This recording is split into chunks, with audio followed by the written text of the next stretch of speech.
Kambaza nyirandu Mwenda. Bumanyi oluzungu mojja kawulya bulungi nnyo. Byayogedde jjo.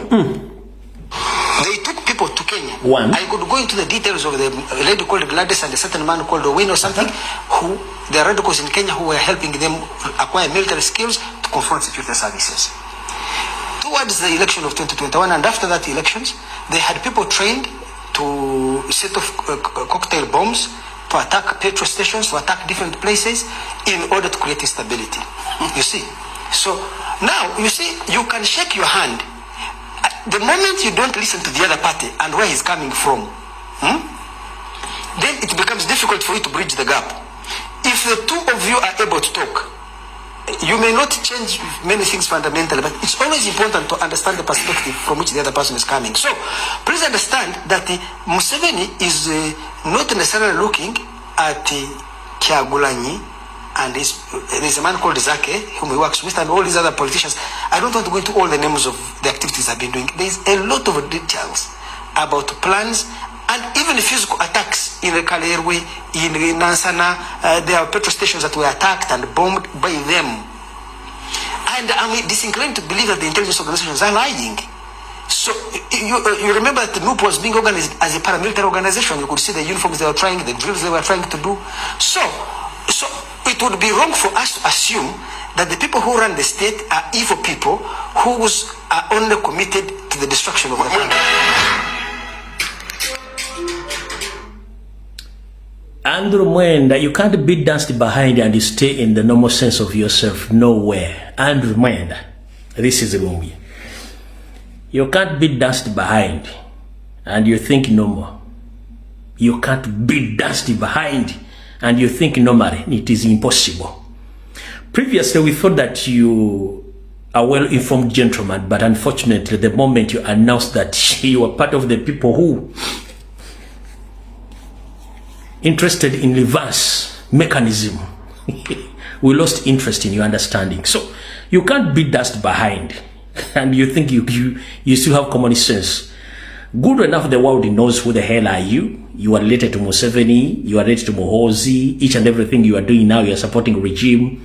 You are the spokesperson of OMI-23's etc and other things. So we are immune against blackmail, or we are immune against blackmail and propaganda.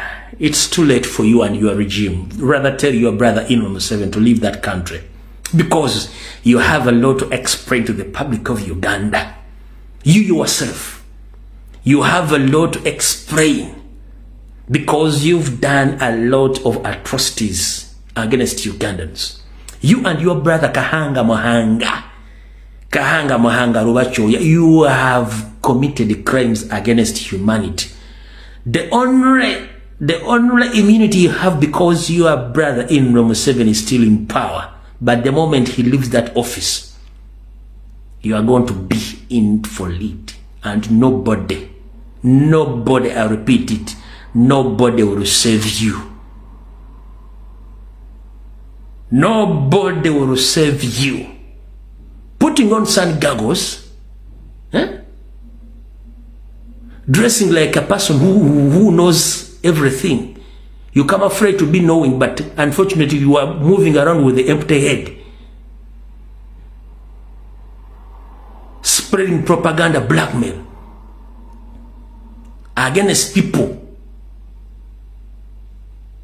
who are democratically assembling themselves telling the world exactly what is taking place in the country. For you come out with your propaganda that NUP is a paramilitary group. NUP is training labels in Kenya using baboino. Ndoza muju kila baga ko baboino. Nabaga muju oba mwezo nabaga manti bali basindise ekibinja kigende kirabe bobbe kigenchi tukire kirabe baboino mumujewo.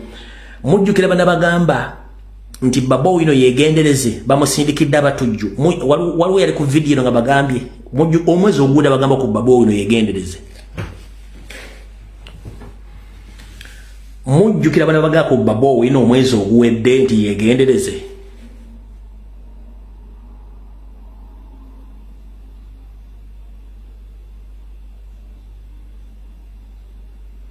Mujjukira bana bagako babo wino yegendereze. Kankabadire muwana. And you might think that we can't articulate these issues in English. We can, but sometimes for us, we started the history. We hated speaking foreign languages, mostly English. But we know how to speak English. Mr. Mwenda, if you really went to school and you were educated, as you say, when you come to the National Broadcasting TV or to national television, please, when you come to address the nation, come with the evidence. Come with the evidence. Stop your blackmail and propaganda. We know what you're planning with your brother and your son, Muhoz, and your brother-in-law. You are trying to come out to smear the picture that Bob Kyagulanyi Ssentamu and Nope, this is a terrorist group, because you are planning with your son and your brother-in-law to arrest Robert Kyagulanyi Ssentamu very soon. We know that. So you be sent on TV to come out to prepare the minds of people and the world that Kyagulanyi is the wrong person and the party is the wrong party which related to rebel groups. Let me tell you one thing. Who was the head of FLONASA? Wasn't your brother-in-law Museveni and Salim Saleh? FLONASA was a terrorist organization. FLONASA became NRA. From NRA to NRM. From NRM now to court martial. You think we are stupid? You keep on changing. Whatever tactics Museveni used from FLONASA up to now, we know the history and know how it will end.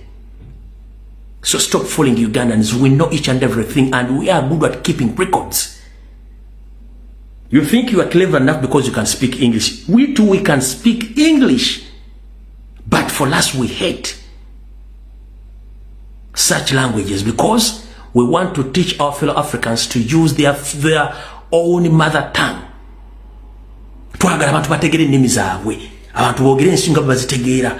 Gwe okuteeka Galubindi ziro n'omwomuto okulinga olujja lw'essabo n'oyambala obusuuti n'ojja n'otula ku TV n'otandika n'otuisatiisa buli muntu ali awo. Ssebo ennimi tuzimanyi, tusobola ozivuna, tusobola ozoogera lwakuba tetwagala. Twasoma birala nnyo, tetukola birala nnyo. Kati gwe okujja ng'oyambadde Bugalubindi buno n'osala omutongo ogulinga olujja lw'essabo n'ojja n'otandika okwogera oluzungu obuzaabuza abantu. Mukulu Andrew Mwenda, toyinza kubanga wasigaza amagezi nga bakugula ennyuma. Sorry to mention. Teri muntu gwe baggula manju n'asigaza amagezi. Nkiddamu Andrew, tebasobola kuggula manju n'osigalamu amagezi. Era olina kubeera bw'otyo. Ate eryokanga neetonya ne tuwola ensusira bwe zenkana emyoyo. Abantu abasinga bali bati abasajja baasoma balina amagezi. Kumbe zino mbaata zaaneti zikabuzi.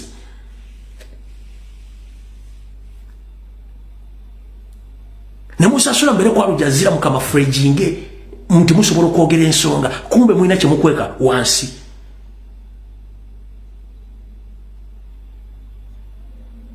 Ensonga lwaki kyemutamanyi ensonga eri nti oyo musajja Andrew Mwenda bwe yatula olumu ku mmeeza yeemu ne President Robert Kyagulanyi era bali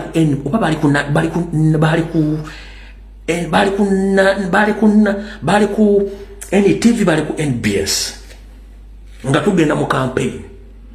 Yatula ku panel mu ne president n'ayagala amumanyiire.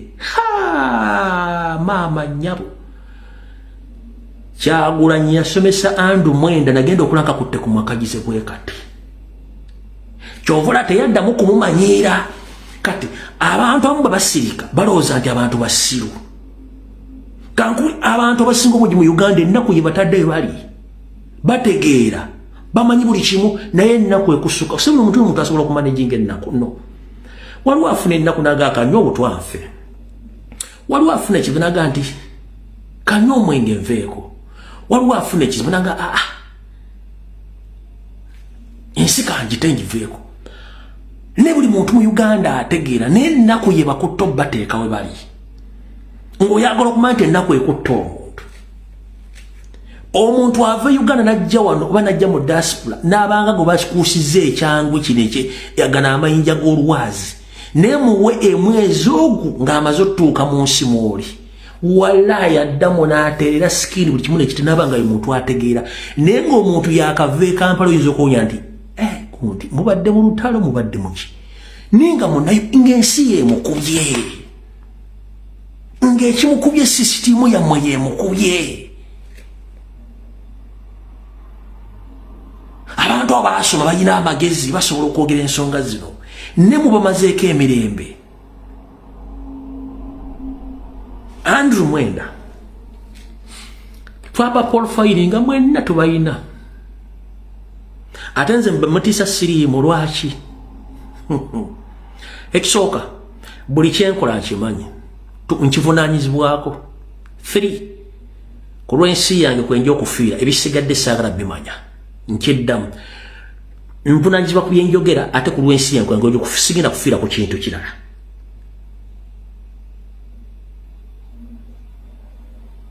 Buli kyonna ekinaatuukawo kiba kyampandiikibwako nga nzikiriza Mukama Katonda nkiddamu buli kyonna ekiba kigenda okuntuukako nkikkiriza nti Mukama Katonda ko olunaku yakimpandiikako ebisigadde byakwebereramu ng'omuntu. So kati gwaddeeyo simba kutiisatiisa okola kibi genda otiisetiise nnyoko kinna ekigenda okubeera tujja genda nakyo kubanga eyate yasigala munda ya kitaawe ebyo tugenda byogera mpaka kuwulya bubi za mukitegedde. Kati awo tuvuddewa kati buno obubaka njagala bugende eri bannayuganda mwenna abali mu diaspora n'abali e Uganda ngenda bo basomera mbuulya bulungi nnyo.